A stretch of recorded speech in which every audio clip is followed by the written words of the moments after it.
Greetings, my dear friends, and welcome to another episode of Reading Epic Threads. I'm your host, Patrick Gunnels, joining you from Spring, Texas, this November 19th, 2024 at 10:22 a.m. Central Standard Time. And today I have one piece for you. I am a teeny bit pressed for time, waiting on making another batch of body butter right now. The stuff is amazing. We're cranking out another batch of lime and patchouli, which is extremely popular. It is extremely good.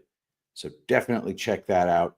tulipblooms.shop. Also make sure to check out the Epic Minerals Wellness Extra capsules containing N-acetyl-L-cysteine, vitamin D, humic and fulvic acids, along with a bunch of trace nutrients. David Becker's wife, Carrie, has told me that she has become completely reliant on this to combat her ADHD symptoms. It was a magnificent supplement. I'm so glad that I got it. And get that at epicminerals.net. Promo code Shapiro in all cases to let me know whether or not you enjoy what I do here. All right, let's go ahead and begin. One Piece. Jason All, The Choice.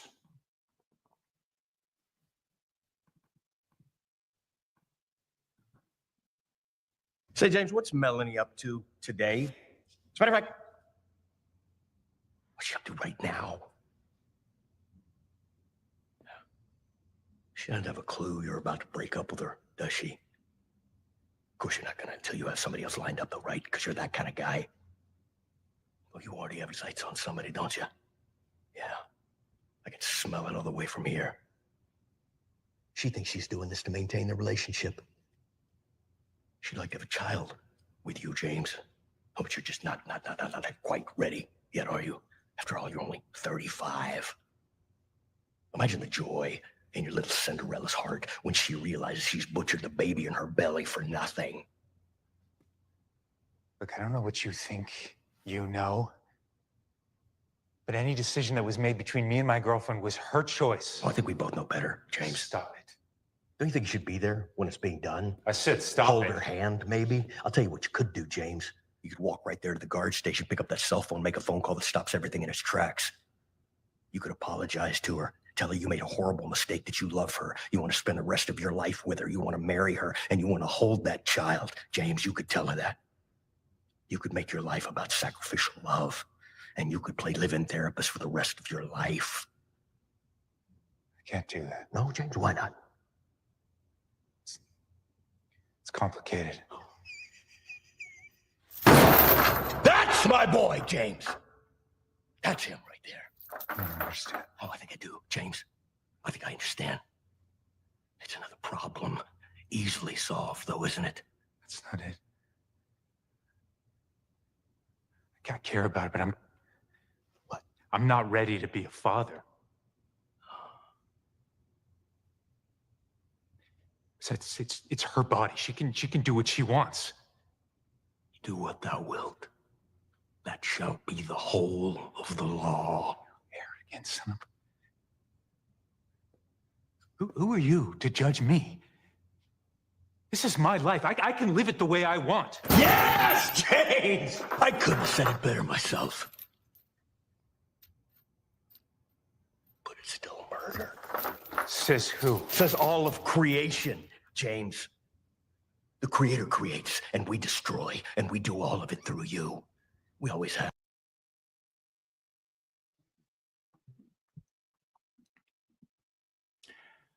The brilliance of Safe, Legal, and Rare from The Atlantic, coined by Bill Clinton. The phrase was an inspired way to bring together a range of abortion supporters under a now abandoned umbrella. Did it come to him all at once in a flash of inspiration, or was it the final, elegant iteration of ideas he'd been trying to compress into a single phrase for months? He surely never imagined that it would become the credo of millions when Bill Clinton gave the country safe, legal, and rare In 1992, it was meant only to be a bit of political business, a workaround, but those 5 syllables didn't just get him out of a problem. They translated into language the inchoate sentiments of millions of Americans so exactly that they had to hear it only once for it to become their firmly held position on abortion. Now, after a quarter century of mighty service, of what President Barack Obama would have called coalition building, the phrase is being vigorously expunged from the pro-abortion rights conversation, including from the plank of the Democratic Party in 2012 and the official position of Planned Parenthood. Representative Tulsi Gabbard discovered this change of heart in the October debate when she evoked Clinton's famous phrase and was pilloried for it.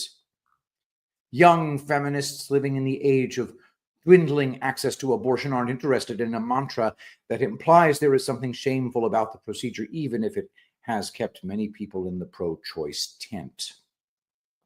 In the present state of American politics, compromise, even the rhetoric of compromise, is understood as appeasement. And we seem to have decided that it is better to risk losing everything than to give an inch. Abortion was a big issue in 1992. Clinton recently told a group of students at Georgetown Law School, "I was one of the first pro-choice Democrats to run since Roe v. Wade, who actually benefited from Roe v. Wade," he said. Before him, the subject had been a hot potato for Democratic candidates, mindful of the Catholic vote, worried about the South, and not wanting to freak out the old folk. Democrats tripped over themselves trying to appear both for and against abortion. While Jimmy Carter, Walter Mondale, and Michael Dukakis all supported legal abortion, they also expressed their personal distaste for the procedure, unthinkable for a Democratic candidate today. By 1992, after 8 punishing years of Ronald Reagan, who had effectively legalized abortion as governor of California before getting new friends, announcing that abortion was, quote, a wound on the nation's soul, and going to the White House, and 4 years of George H.W. Bush, Democrats were eager for a candidate who was an adamant and unembarrassed supporter of abortion rights. Bill Clinton was eager to give them exactly what they wanted, but he had a problem. When it came to the anti-abortion position, he had inhaled.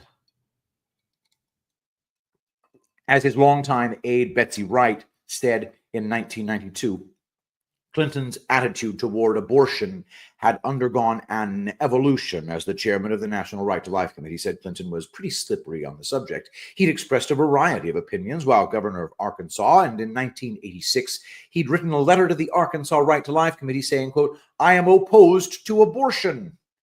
We should not spend money on abortion because so many people think abortion is wrong," end quote. Who knew those old bats would hang on to the thing like it was the Shroud of Turin? According to a NARAL report in 1989, Clinton, quote, refused to state a position on abortion. "I don't know why they said that," Wright told the New York Times vaguely, adding that she had sent the organization many newspaper clippings.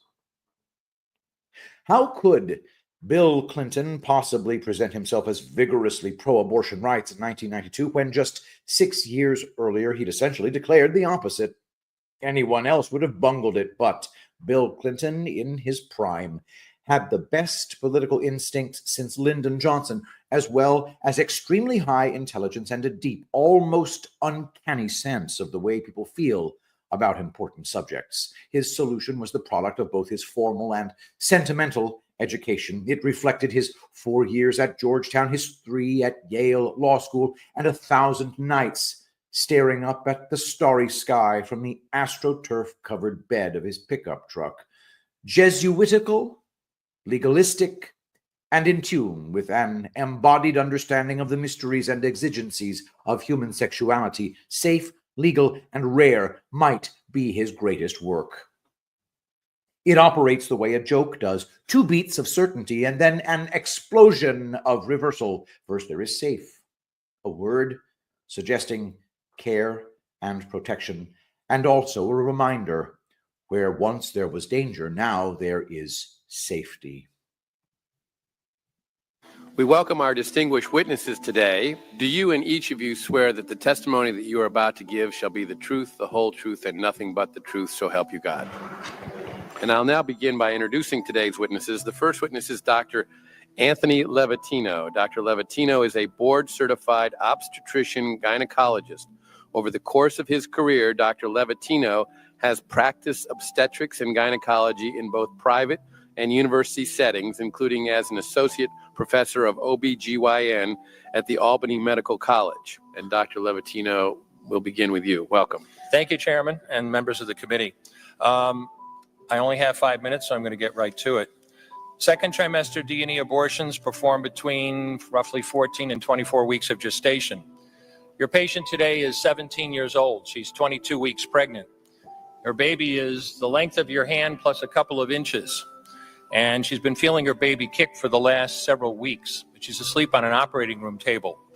You walk into that operating room scrubbed and gowned, and after removing laminaria, you introduce a suction catheter into the uterus. This is a 14 French suction catheter. If she were 12 weeks pregnant or less, basically the width of your hand or smaller, you could basically do the entire procedure with this. But babies this big don't fit through catheters this size. After suctioning the amniotic fluid out from around the baby, you introduce an instrument called a Sofer clamp. It's about 13 inches long. It's made of stainless steel. The business end of this clamp is about 2.5 inches long and 1/2 inch wide. There are rows of sharp teeth. This is a grasping instrument. When it gets a hold of something, it does not let go. A D&E procedure is a blind abortion, so picture yourself introducing this and grabbing anything you can blindly and pull, and I do mean hard, and out pops a leg about that big, which you put down on the table next to you. Reach in again, pull out an arm about the same length, which you put down on the table next to you, and use this instrument again and again to tear out the spine, the intestines, the heart, and lungs. Head in the baby that size is about the size of a large plum. Can't see it, but you pretty good idea you've got it if you've got your instrument around something and your fingers are spread about as far as they go. You know you did it right if you crush down on the instrument and white material runs out of the cervix. That was the baby's brains. Then you can pull out skull pieces. And you have a day like I had a lot of times. Sometimes a little face comes back and stares back at you. Congratulations, you just successfully performed a second trimester D&E abortion. You just affirmed her right to choose. One more question, Dr. Levatino. Why did you end your practice of doing abortions? I did over 1,200 abortions over a 4-year period in private practice, not counting the ones that I did during my training. I met my wife during my first year of training at Albany Medical Center. We got married about a year later and found that we had an infertility problem. After years of failed infertility treatment and several years trying to adopt a child, we were blessed with adopting a little girl that we named Heather in August of 1978. As sometimes happens in those situations, my wife got pregnant the very next month, and we had 2 children 10 months apart. 2 months short of my daughter Heather's 6th birthday, she was killed in an auto accident and literally died in her arms in the back of an ambulance. Anyone who has children might think they have some idea of what that feels like, but unless you've been through it yourself, you have no idea whatsoever. I know people find it hard to believe, but what do you do after disaster? You bury your child and then you go back to your life. And I don't remember exactly how long it was after my daughter died that I showed up at Albany Medical Center OR number 9 to perform my first second trimester D&E abortion. I wasn't thinking of it as anything special. This was routine to me. But I reached in, literally pulled out an arm or leg and got sick. You know, earlier on, I described stacking up body parts on the side of the table. It's not to, gross people out, to use a simple term. When you do an abortion, you need to keep inventory. You have to make sure you get 2 arms and 2 legs and all the pieces. If you don't, your patient's going to come back infected, bleeding, or dead. So I soldiered on and finished that abortion. And I know it sounds, as I said, hard for people to believe, but I'm telling you straight up my experience. You know, after over 1,200 abortions, first and second trimester up to 24 weeks and all the rest of it, and being very dedicated to it, for the first time in my life, I really looked at that pile of body parts on the side of the table. And I didn't see her wonderful right to choose, and I didn't see all the money I just made. All I could see was somebody's son or daughter. And I stopped doing late-term abortions after that. and several months later stopped doing all abortions. Thank you.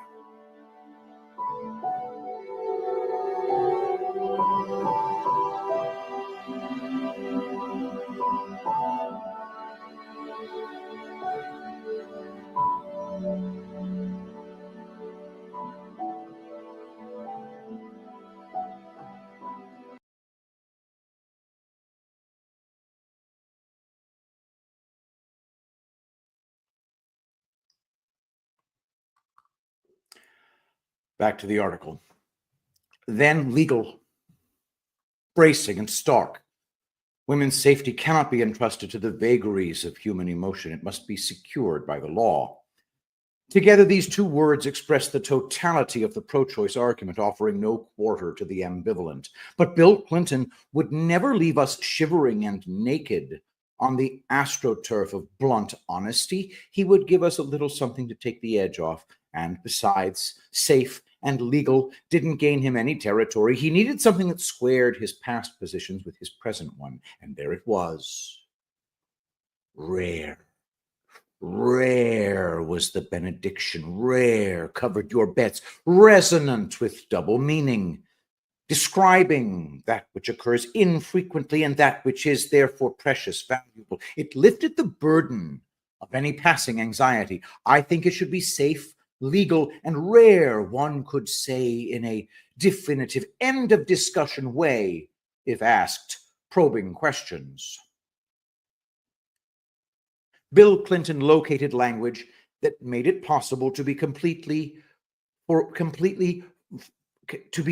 for legal abortion and against legal abortion. The most Clintonian aspect of rare is that it is meaningless. Clinton never, not once, not a single time, to invoke another of his famous pronouncements, told us how rare he thought abortions should be, or suggested a mechanism by which he would make them rare, or announced the ideal number of abortions a year. He knew us better than we knew ourselves. We wanted something, but we didn't want to face a full accounting of it. And when that is your moral crisis, your superhero is Bill Clinton. When did the backlash against the phrase begin? Probably about a decade ago. One more case of Hillary ruins everything. When she was running in the 2008 Democratic primary, she decided to improve on Bill's magic.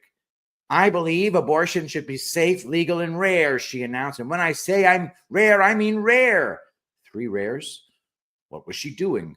Like her husband before her, she knew that rare was what made the work so powerful, indicating some mixed feelings, some disapproval, some resigned acceptance. But the formula is 2/3 pro-abortion rights, 1/3 reassurance. When you drown out safe and legal with rare, rare, rare, you've changed the equation so much that the obvious retort is, why? By her 2016 campaign, she'd noted a change of mood on the feminist left, dropped all 3 rares, and opposed the Hyde Amendment, which bars the use of federal funds to pay for abortion. When Hillary was coming up, the assumption among abortion supporters was that it was the better of 2 bad decisions, the response to a mistake, and while it should always be legal, inherently a bit sad. Today's young feminists, as Hillary Clinton evidently understands, are determined to rid abortion of any lingering stigma, including the stigmatizing notion that it should be rare. They share their stories publicly and take part in a culture in which abortion is recognized and celebrated in stand-up comedy, television shows, movies. To someone outside their culture, all of this might seem at best unseemly and at worst unfeeling. Your side's not doing too well. Do you really believe that, James? Yeah. We've never been freer. Literacy is at an all-time high. We're working to eliminate racism, intolerance, gender inequality. People can love who they want, be who they want, do what they want. Diversity is no longer a dream. Hate speech is no longer tolerated. And politically, We're reclaiming the moral high ground. James, I think I love you. Literacy, James. James, the average high school graduate reads at a 6th grade level. You have basketball players making $30 million a year decrying racism, all while wearing sneakers made from slave labor. Now, here's something for you. Right now, your world currently has 40 million slaves, more than the Romans had at the height of their empire. You want to know the best part, though?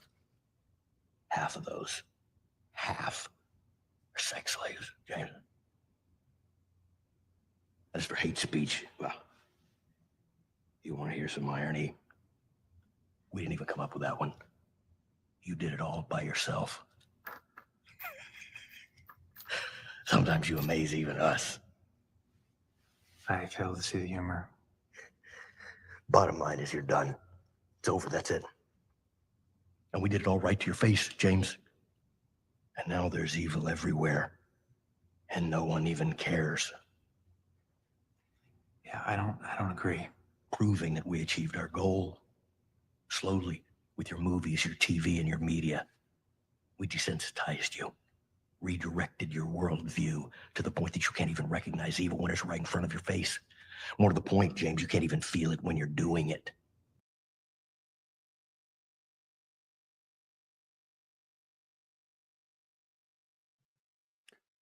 From Newsweek, Gates defiant after saying ugly women protest for abortion.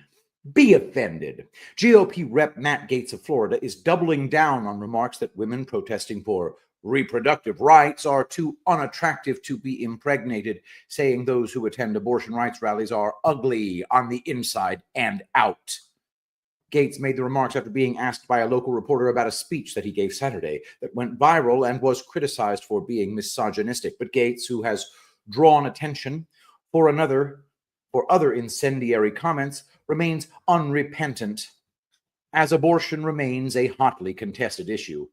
He responded to critics of his insults to women by adding, "Be offended." And then we have political correctness, which is this joy that is the other side of health and safety, which is health and safety, which is a small oppression of our physical movement, so we can't do anything without permission from the state. And political correctness is the oppression of our intellectual movement, so no one says anything anymore in case somebody else gets offended.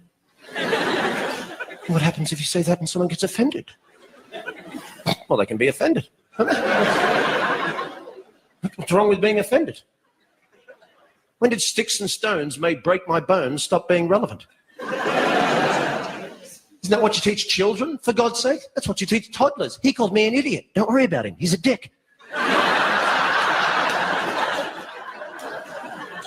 Now you have adults going, I was offended, and I have rights. Well, so what? Be offended. Nothing happens. You're an adult. Grow up. Deal with it. I was offended. I don't care. Nothing happens when you're offended. There's nothing. I went to the comedy show, and the comedian said something about the Lord, and I was offended. And when I woke up in the morning, I had leprosy.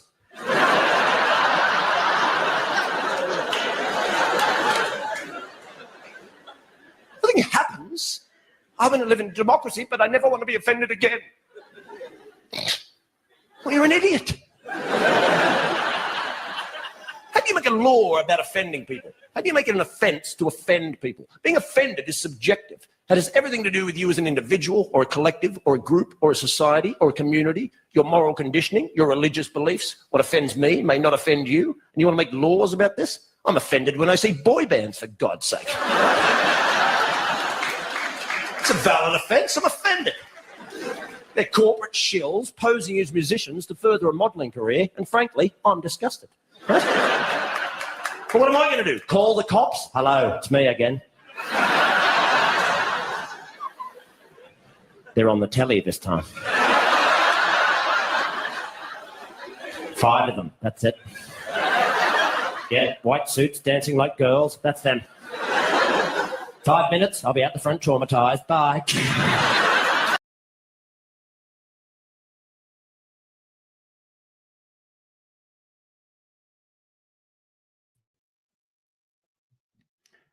From page 6, Miss USA hopeful, I'm the product of a rape.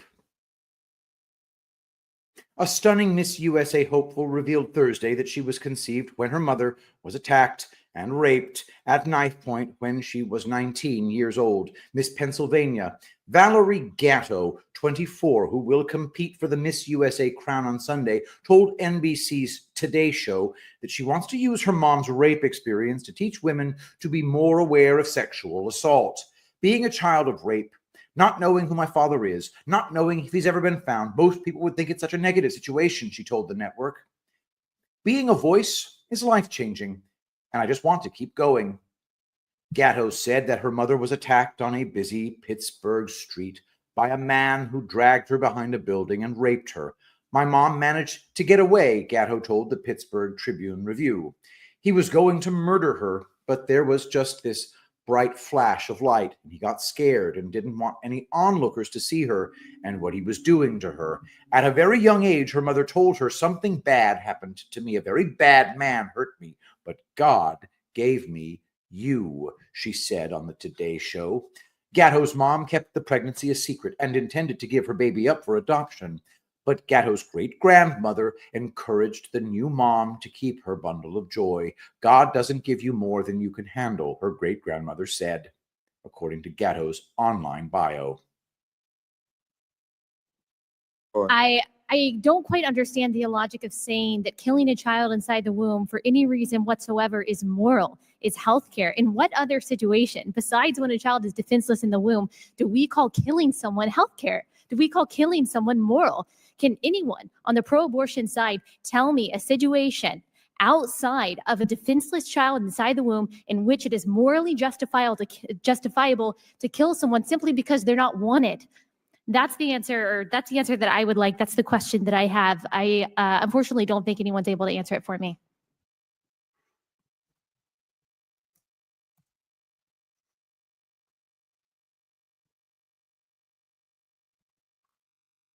From Fox News, Senate hopeful Kathy Barnett, born from rape, grateful for serious national abortion discussion. Pennsylvania Republican Senate primary candidate Kathy Barnett spoke out Monday about her experience as the byproduct of a rape and why she is running for the U.S. Senate. Barnett, a conservative author and retired military reservist, criticized the leak while adding she is heartened to see a serious national debate on abortion and life. She disclosed during a recent debate she is the byproduct of a rape, discussing how her then 11-year-old mother was impregnated by a 21-year-old man. I'm so grateful that our nation is at a point where we're having this discussion. I don't think there's any discussion more important than how we as a nation view life, she said. Barnett told America's Newsroom that if the story about how she was born saves one life from being aborted, it was worth the sensitive disclosure. My life was valuable then. I was a person then. I took no part in how I was conceived. And yet, there I was. Before the foundation of the world, God saw me and he decided that I would be. And he said in his word that not only did I see you, but I called you, I predestined you. And so as a Christian, I believe in the value of life, that when I was in my mother's womb, he was knitting me together.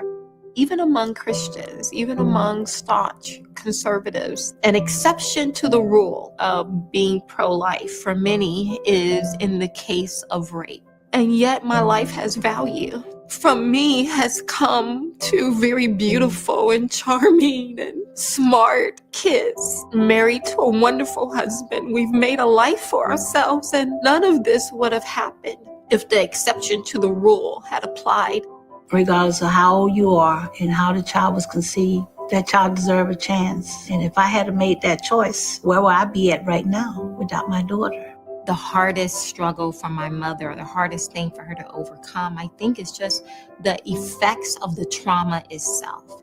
And that is why I think it's so important to help people understand that the trauma has already been inflicted. The child should not be inflicted with the consequences that squarely belongs on the one who inflicted the trauma. You have to be able to see the difference. Aborting me would not have eased the trauma that my mother suffered. Aborting me would not have allowed me to be in a place today where I can now take care of my mother. It's just amazing to see them grow up. Regardless of how my life started out, I'm blessed. I'm not left with bitterness. I'm left with overwhelming sense of gratitude that not only did God see value in my life, but that my family saw value in my life. I'm very grateful for that. I'm eternally grateful that they chose to allow me to be born.